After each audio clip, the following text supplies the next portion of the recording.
আসসালামু আলাইকুম। স্বাগত জানাচ্ছি মোহাম্মদ আব্দুল কাইয়ুম। নিউজ হোম খবরে প্রথমে থাকছে সংবাদ শিরোনাম।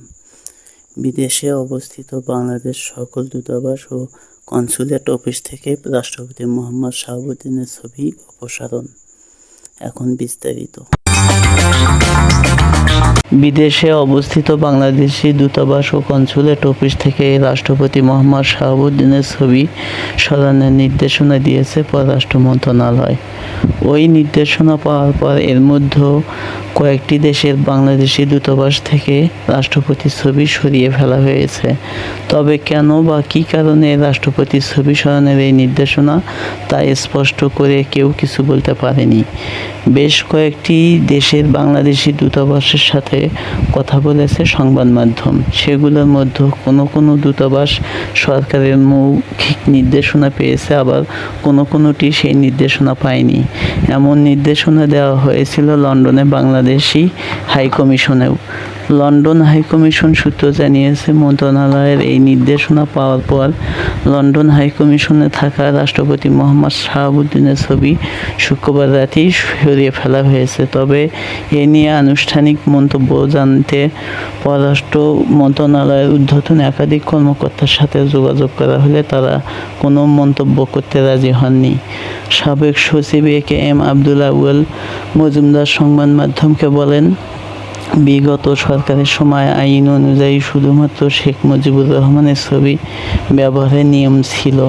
রাষ্ট্রপতির ছবি রাখার কোনো আইন ছিল না। তারপরেও যদি কোনো অফিসে সেটা ব্যবহার করা হয়ে থাকে এই সরকারের সময়, তাহলে সরকারের উচিত লুকোচুরি না করে লিখিতভাবে নির্দেশনা জারি করা। শনিবার মধ্যরাত থেকে বিভিন্ন গণমাধ্যমে এই খবর ছড়িয়ে পড়ার পর সামাজিক যোগাযোগ মাধ্যমে এক ধরনের গুঞ্জন তৈরি হয় যে রাষ্ট্রপতিকে কি তারা তার পদ থেকে সরিয়ে দিচ্ছে কিনা। নানা আলোচনার মধ্যে রোববার সচিবালয়ে এক সংবাদ সম্মেলনে পরিবেশ উপদেষ্টা সৈয়দা রিজওয়ানা হাসান বলেন, বিদেশি মিশন থেকে রাষ্ট্রপতির ছবি সরানোর ঘটনা ফেব্রুয়ারিতে নির্বাচন অনুষ্ঠানে কোনো প্রভাব ফেলবে না। শেখ হাসিনার সরকার পতনের পর রাষ্ট্রপতিকে অপসারণের দাবিতে বিভিন্ন ব্যানারে বিক্ষোভ হলেও সাংবিধানিক সংকটের আশঙ্কা থেকে অধ্যাপক ইউনূসের সরকার সে পথে হাঁটেনি। ইউরোপ ও মধ্যপ্রাচ্য ও দক্ষিণ এশিয়ার অন্তত 5টি দূতাবাস কর্মকর্তাদের সাথে কথা বলে জানা গেছে, সরকারের মৌখিক নির্দেশনা পেয়ে দূতাবাস থেকে রাষ্ট্রপতির ছবি সরিয়ে ফেলা হয়েছে, যা রাষ্ট্রদূতের অফিস কক্ষে টানানো হয়েছিল। সেখানকার একজন কর্মকর্তার নাম গোপন রাখা সত্ত্বেও বলেন, আমি আজকে অফিসে এসে দেখি সেখান থেকে 2টি ছবি সরিয়ে ফেলা হয়েছে। আজকে সেখানে কোনো ছবি নাই।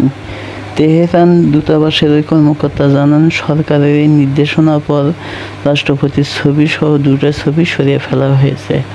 অন্তত আরও 2টি দূতাবাস অফিস থেকে জানিয়েছেন যে তারা কোনো ধরনের মৌখিক নির্দেশনা পায়নি, যদিও ওই দূতাবাসগুলোতে রাষ্ট্রপতির ছবি আগে থেকেই ছিল না বলে জানান তারা। হঠাৎই কেন এই নির্দেশনা বা কারণটা কী? গত বছরের 5ই আগস্ট শেখ হাসিনার সরকার ক্ষমতাচ্যুত হওয়ার পর বিভিন্ন জায়গায় সরকারি দপ্তর ও আদালত থেকে শেখ হাসিনা ও বাংলাদেশের প্রতিষ্ঠাতা রাষ্ট্রপতি শেখ মুজিবুর রহমানের ছবি অপসারণ করা হয়।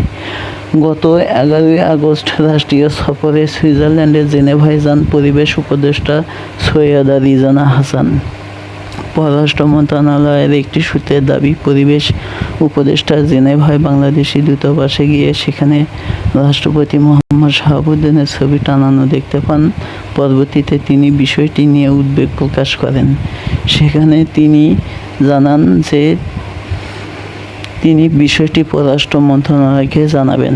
সুইজারল্যান্ড সফর শেষে শনিবার দেশে ফিরছেন পরিবেশ উপদেষ্টা রিজওয়ানা হাসান।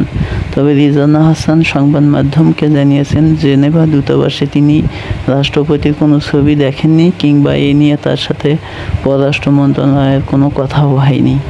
সাবেক কূটনীতিকেরা বলছে, রাষ্ট্রের প্রধান হিসেবে সরকারি আদেশে রাষ্ট্রপতির ছবি ব্যবহার করা হতো। সেই হিসেবে আনুষ্ঠানিক কোনো নির্দেশনা না পাওয়ায় এতদিন কোনো কোনো দূতাবাসে রাষ্ট্রপতির ছবি ছিল। সাবেক রাষ্ট্রদূত এম হুমায়ুন কবির বলেন, কার ছবি কোথায় টানাতে হবে সেই নির্দেশনা ক্যাবিনেট থেকে ইস্যু করা হয়। সেই রকম নির্দেশনার ভিত্তিতেই হয়তো ছবি সরানো হয়েছে। সরকার এই ধরনের যে কোনো সময় এই সিদ্ধান্ত নিতে পারে। মৌখিকভাবে হঠাৎ এই নির্দেশনা কেন দেওয়া হয়েছে এ নিয়ে পররাষ্ট্র উপদেষ্টা, পররাষ্ট্র সচিব ও মন্ত্রণালয়ের মুখপাত্রের সাথে যোগাযোগ চেষ্টা করেও কোনো সাড়া পাওয়া যায়নি। দেখছেন নিউজ হোমের সঙ্গেই থাকুন। ধন্যবাদ।